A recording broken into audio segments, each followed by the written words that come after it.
शिक्षण संवाद की पढ़ाई से प्रतियोगिता में की इस हिंदी की कक्षा में बच्चों आप सभी का बहुत बहुत स्वागत है। कैसे हैं बच्चों? आशा है आप सभी बहुत अच्छे होंगे। तो चलिए बच्चों, अब हम लोग पढ़ाई शुरू करते हैं।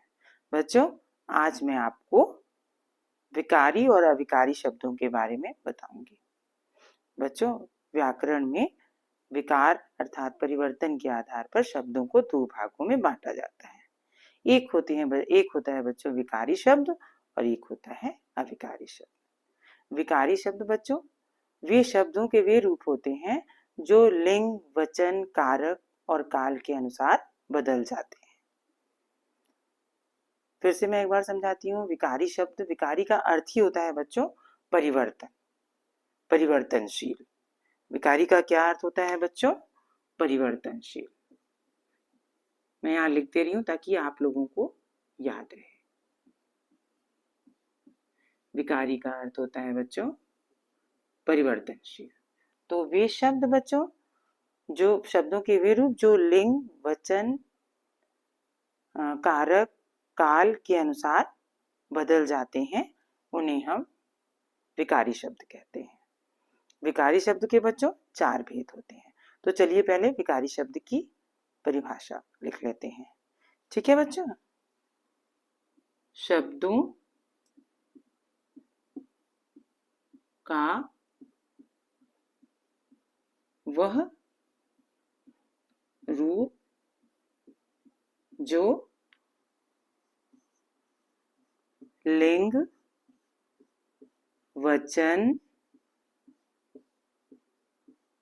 कारक,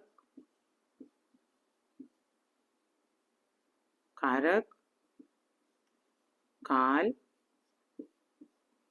के अनुसार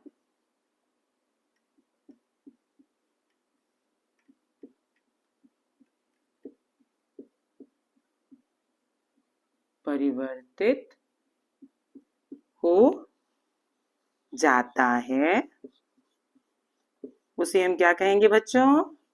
उसे हम क्या कहेंगे? उसे हम कहेंगे विकारी शब्द, है ना? उसे विकारी शब्द कहते हैं। क्या कहते हैं बच्चों? उसे विकारी शब्द कहते हैं। क्यों कहते हैं? क्योंकि ये बदलते हैं। कैसे बदलते हैं? लिंग में बदलते हैं, वचन में, कारक में, काल में, ये बदल जाते हैं। ठीक है बच्चों?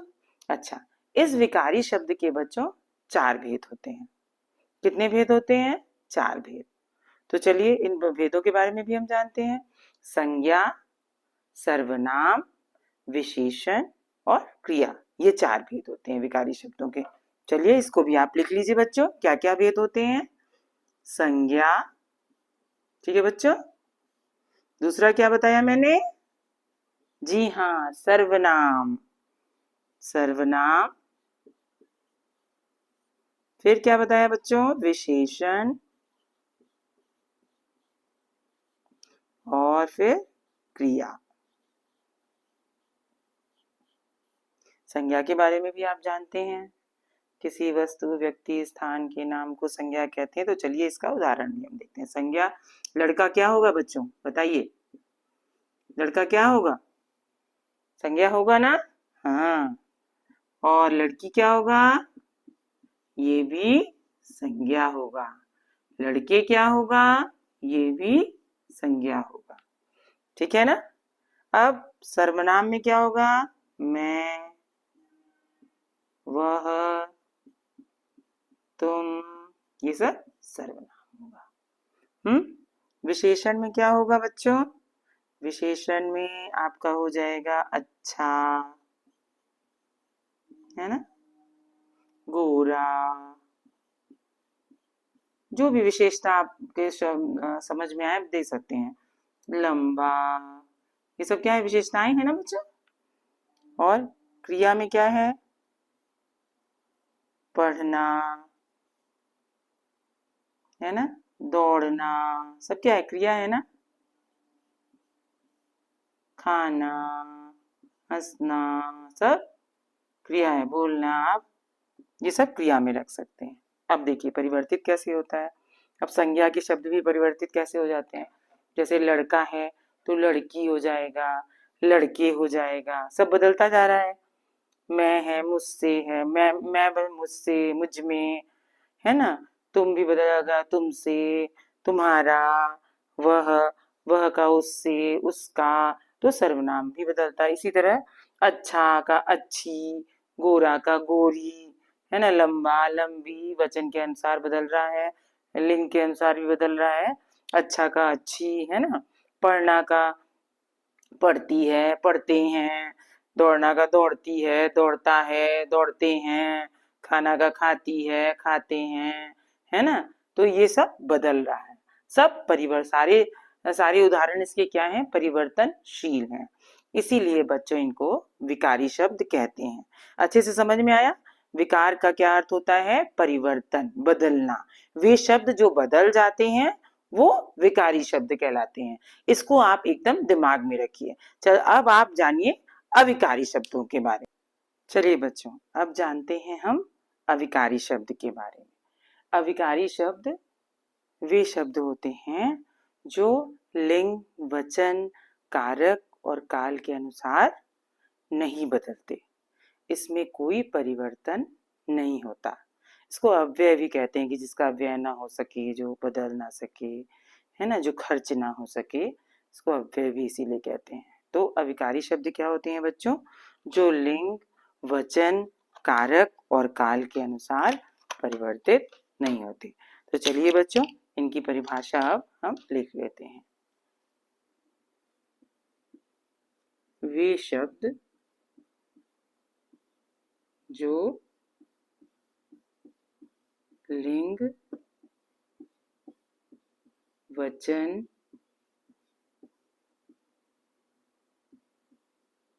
कारक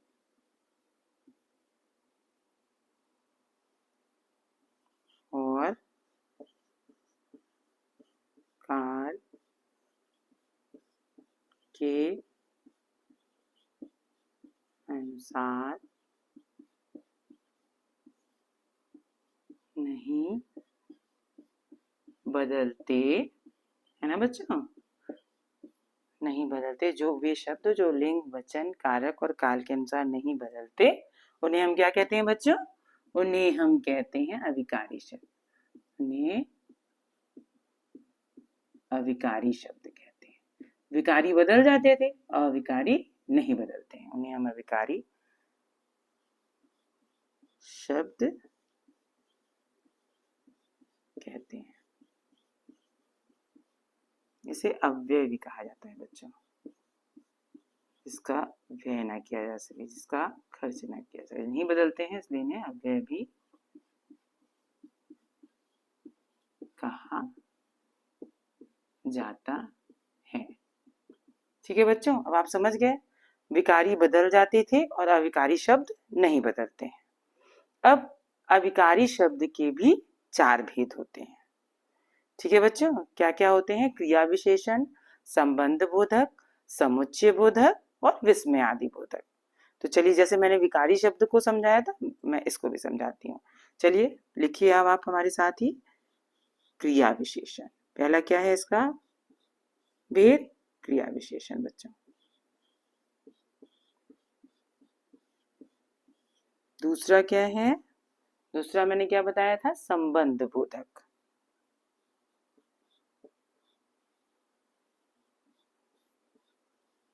ठीक है बच्चों, ये लिख गया आपका संबंध बोधक। तीसरा है समुच्चय बोधक। तीसरा क्या है बच्चों, समुच्चय बोधक। और चौथा है विस्मयादि बोधक।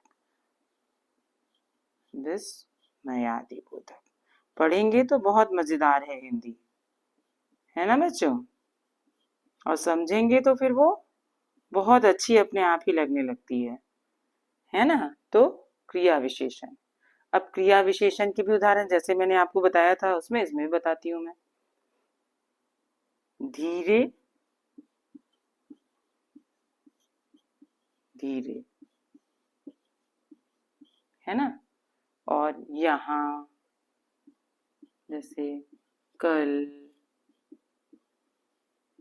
ये सब क्या है बच्चों, क्रिया विशेषण के उदाहरण है। अब संबंध बोधक, अब संबंध बोधक में के पास, है ना, संबंध बोधक में के पास है, के अंदर, से पहले,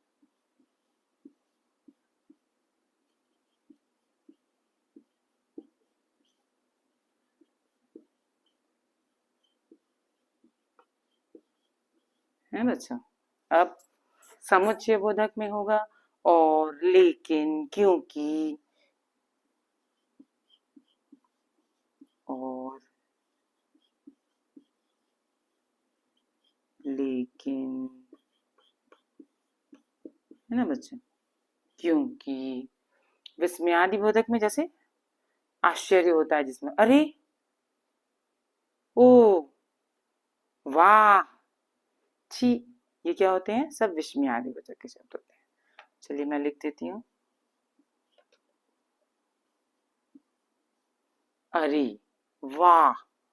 आप लोग, मुझे लगता है कि आप लोग भी बोल रहे होंगे, है ना जी। ये सारे शब्द क्या हैं बच्चों, विस्मयादि बोधक है। क्या है बताइए भाई, विस्मयादि बोधक। ये सारे शब्द देखिए, विस्मयादि बोधक का मैंने चिन्ह में लगा दिया। तो आपको अब जैसे वह धीरे चलता है, वह धीरे चलती है, तो धीरे का कोई परिवर्तन नहीं हो रहा है। वह धीरे चलता है, वह धीरे चलती है, तो धीरे नहीं बदला, है ना। इसी तरह मेरे पास वह है, उसके पास, पास जो है वो पास ही रहेगा, वो नहीं, क्योंकि वह पढ़ता है, क्योंकि वह पढ़ती है, क्योंकि वह खेलता है, लेकिन क्योंकि का कोई परिवर्तन नहीं हुआ। इसी तरह और राम और श्याम अच्छे दोस्त हैं, मीठा और खट्टा खाना चाहिए, तो और में कोई परिवर्तन नहीं हो रहा है। इसी तरह विस्मयादि, अरे देखो कितना बड़ा सा जानवर जा रहा है, अरे, तो ये अरे में नहीं कोई परिवर्तन होता है। वाह क्या बात है, वाह में भी इसी तरह, छी ये कितना गंदा है, इसमें भी कोई परिवर्तन नहीं होता। तो इनके अविकारी शब्दों में कोई परिवर्तन नहीं होता। ये आप बच्चों समझ गए, विकारी में परिवर्तन होता है और अविकारी में कोई परिवर्तन नहीं होता। अब आपको ये अच्छे से समझ में आ गया होगा, लेकिन जब आप परिभाषा को, उदाहरण को बार बार पढ़ेंगे तो आपको और अच्छे से समझ में बच्चों आएगा। चलिए बच्चों, अब हम बहुविकल्पीय प्रश्न एमसीक्यू लेकर आपके लिए आए हैं। अब मैंने आपको जितना समझाया, अब उसका जवाब आपको देना है। ये प्रैक्टिस के लिए आपको इसके लिए शीट भी मिलती है। चलिए पहला प्रश्न लेते हैं। हर प्रश्न में 4 विकल्प हैं और सही विकल्प आपको चुनना है। ठीक है बच्चों। जिन शब्दों का परिवर्तन होता है उसे क्या कहते हैं? अब मैं विकल्प चारों पढ़ती हूँ। ए अविकारी, बी विकारी, सी ध्वनि, डी वाक्य। क्या पूछा गया है? जिन शब्दों का परिवर्तन होता है। तो मैंने सबसे पहले आपको किन शब्दों के बारे में बताया था? किन शब्दों के बारे में बताया था? विकारी शब्द। तो इसका कौन सा ऑप्शन होगा? Option B. बिल्कुल सही, आप बिल्कुल बताए होंगे, ये मुझे मालूम है। दूसरा प्रश्न लेते हैं। निम्नलिखित में कौन सा अविकारी शब्द है? अविकारी शब्द क्या थे बच्चों? जिनका परिवर्तन नहीं होता। लड़का ए ऑप्शन, बी ऑप्शन सुंदर, सी और डी पुस्तक। लड़का भी परिवर्तित होगा, सुंदर भी परिवर्तित होगा, पुस्तक भी परिवर्तित होगी। नहीं परिवर्तित होगा तो क्या नहीं परिवर्तित होगा? ऑप्शन सी और ना बच्चों। अब तीसरे प्रश्न को हम लोग लेते हैं, मैं पढ़ती हूँ। निम्नलिखित में कौन सा विकारी शब्द है? विकारी शब्द अर्थात परिवर्तित होने वाला शब्द। तो चलिए बताइए। ए में, बी धीरे, सी अच्छा और डी वाह। इसमें कौन सा विकारी शब्द है बताइए? पहला है में, दूसरा है धीरे, तीसरा है अच्छा और चौथा क्या है? वाह। विकारी अर्थात परिवर्तित होने वाला। तो कौन सा होगा? Option C. अच्छा, आया ना आपको समझ में? मजा आ रहा है ना एमसीक्यू करने में? चौथा प्रश्न, वाह किस प्रकार का शब्द है? वाह किस प्रकार का शब्द है? संबंध बोधक, बी समुच्चय बोधक, सी विस्मयादि बोधक, डी क्रिया विशेषण। अरे वाह, वाह कौन सा शब्द है? मैं जानती हूं कि आप सभी समझ गए होंगे। ऑप्शन सी विस्मयादि बोधक। संबंध बोधक होगा नहीं, समुच्चय बोधक भी नहीं होगा, क्रिया विशेषण भी नहीं होगा। चलिए अब पांचवा प्रश्न चलते हैं। निम्नलिखित में कौन सा विकारी शब्द का भेद नहीं है? विकारी शब्द के हमने 4 भेद पढ़े थे, अब मैं ये पढ़ रही हूं तो आप बताइए कौन सा विकारी शब्द का भेद नहीं है? संज्ञा, सर्वनाम, समुच्चय बोधक, क्रिया। मेरे ख्याल से संज्ञा भी है, सर्वनाम भी है, क्रिया भी है। नहीं है तो क्या है? ऑप्शन सी समुच्चय बोधक। ठीक है बच्चों, अब हम और आप मिलकर अपठित गद्यांश को पढ़ते हैं। वन महोत्सव भारत में प्रतिवर्ष 1 जुलाई से 7 जुलाई तक मनाया जाता है। किसके बारे में बात हो रही है? वन महोत्सव के बारे में। इसका उद्देश्य अधिक से अधिक पेड़ लगाकर पर्यावरण की रक्षा करना और लोगों में वनों के महत्व के प्रति जागरूकता फैलाना है। पेड़ हमें ऑक्सीजन, फल, लकड़ियां, औषधियां तथा अनेक जीव जंतुओं को रहने का स्थान प्रदान करते हैं। वे वर्षा लाने, मिट्टी का कटाव रोकने और प्रदूषण कम करने में भी सहायता करते हैं। इसलिए हमें वन महोत्सव के अवसर पर पौधे लगाना और उनकी नियमित देखभाल करने का संकल्प लेना चाहिए। पौधा लगाना तो बच्चों वैसे भी बहुत अच्छी बात होती है। हमें सांस लेने के लिए शुद्ध हवा मिलती है, हमारे लिए फल देते हैं, फूल देते हैं, भोजन भी प्राप्त होता है। तो पौधे लगाना तो वैसे ही बहुत अच्छी बात होती है ना? क्योंकि हमें पौधों से बहुत लाभ मिलते हैं और इतने अनेकानेक लाभ तो इस आपके अपठित गद्यांश में भी बताए गए हैं। अब चलिए हमने इस अपठित गद्यांश को बच्चों अगर आप पेपर करने जाएं तो उसको कम से कम 2 से 3 बार जरूर पढ़ा कीजिए और पढ़ने के बाद तभी आप इसका उत्तर दिया कीजिए। ठीक है, अब चलिए इस गद्यांश से हम प्रश्न लेते हैं। वन महोत्सव कब मनाया जाता है? पहला ऑप्शन है 5 जून से 10 जून तक, दूसरा ऑप्शन है 1 जुलाई से 7 जुलाई तक, तीसरा ऑप्शन है 15 अगस्त से 21 अगस्त तक और चौथा ऑप्शन है बच्चों 2 अक्टूबर से 8 अक्टूबर। तो हमने अपठित गद्यांश में क्या पढ़ा है बच्चों कि वन महोत्सव ऑप्शन बी सही होगा, 1 जुलाई से 7 जुलाई तक मनाया जाता है। अब दूसरा प्रश्न मैं पढ़ती हूँ। वन महोत्सव मनाने का क्या उद्देश्य है? ऑप्शन ए खेल प्रतियोगिताएं आयोजित कराना, ऑप्शन बी अधिक से अधिक पेड़ लगाना और पर्यावरण की रक्षा करना, ऑप्शन सी परीक्षा आयोजित करना और ऑप्शन डी मेले का आयोजन करना।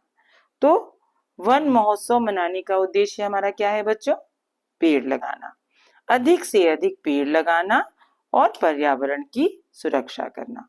ऑप्शन बी बच्चों एकदम सही है। तीसरा प्रश्न लेते हैं बच्चों। पेड़ हमें क्या प्रदान करते हैं? ऑप्शन ए केवल लकड़ी, ऑप्शन बी केवल फल, ऑप्शन सी ऑक्सीजन, फल, लकड़ी और औषधियां, ऑप्शन डी केवल छाया।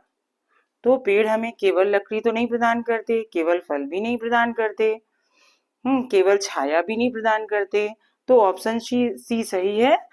ऑक्सीजन, फल, लकड़ी, औषधियां ये सारी चीजें हमें पेड़ प्रदान करते हैं। ठीक है, क्योंकि इसमें सिर्फ अकेले अकेले दिया था और इसमें पूरा दिया है कि ऑक्सीजन, फल, लकड़ी, औषधियां। ऑप्शन सी में एकदम सब चीजें दी थी। अब चौथा प्रश्न लेते हैं बच्चों। पेड़ किसे रोकने में सहायता करते हैं? ऑप्शन ए भूकंप, ऑप्शन बी मिट्टी के कटाव को, ऑप्शन सी चंद्र ग्रहण और ऑप्शन डी समुद्री लहरों को। हमने बच्चों अपठित गद्यांश में पढ़ा है, क्या पढ़ा है कि पेड़ भूकंप नहीं, चंद्र ग्रहण नहीं, समुद्री लहर नहीं, हमने पढ़ा है कि मिट्टी के कटाव को रोकने में सहायता करते हैं। तो ऑप्शन बी एकदम सही है। अब 5वां प्रश्न लेते हैं। वन महोत्सव के अवसर पर हमें क्या संकल्प लेना चाहिए? 1 से 7 जुलाई तक वन महोत्सव मनाया जाता है और हमने अपठित गद्यांश में ये भी पढ़ा है गद्यांश में कि क्या संकल्प लेना चाहिए। अब देखते हैं कि ऑप्शन में क्या है। पहला ऑप्शन है अधिक प्लास्टिक का उपयोग करना। दूसरा ऑप्शन है पौधे लगाना और उनकी देखभाल करना। तीसरा ऑप्शन है पेड़ों की कटाई करना और चौथा ऑप्शन है केवल घर पर रहना। तो बच्चों, वन महोत्सव का क्या मतलब होगा? क्या संकल्प लेना होगा वन महोत्सव में? वन महोत्सव में अधिक प्लास्टिक का उपयोग करना नहीं, ये भी नहीं है। पौधे लगाना और उनकी देखभाल करना, पेड़ों की कटाई करना नहीं है। केवल घर में रहना, ये ऑप्शन भी सही नहीं है। कौन सा ऑप्शन सही है? ऑप्शन बी, पौधे लगाना और उनकी देखभाल करना। पौधे लगाना बच्चों वैसे भी बहुत अच्छा होता है। अपने घर पर, घर के बाहर, जरूर पार्क में, जहाँ कहीं भी खाली स्थान हो वहां पर पौधे जरूर लगाएं। पौधे हमें जीवन देते हैं। पौधे अगर नहीं हो तो हमें सांस लेने में भी बहुत दिक्कत महसूस होगी। ठीक है बच्चों, अब आप पढ़ाई करते रहिए, अभ्यास करते रहिए और जितनी चीजें पढ़ाई जाती हैं उसे अच्छे से बार बार पढ़ के जो है प्रैक्टिस करिए। ठीक है बच्चों, धन्यवाद बच्चों।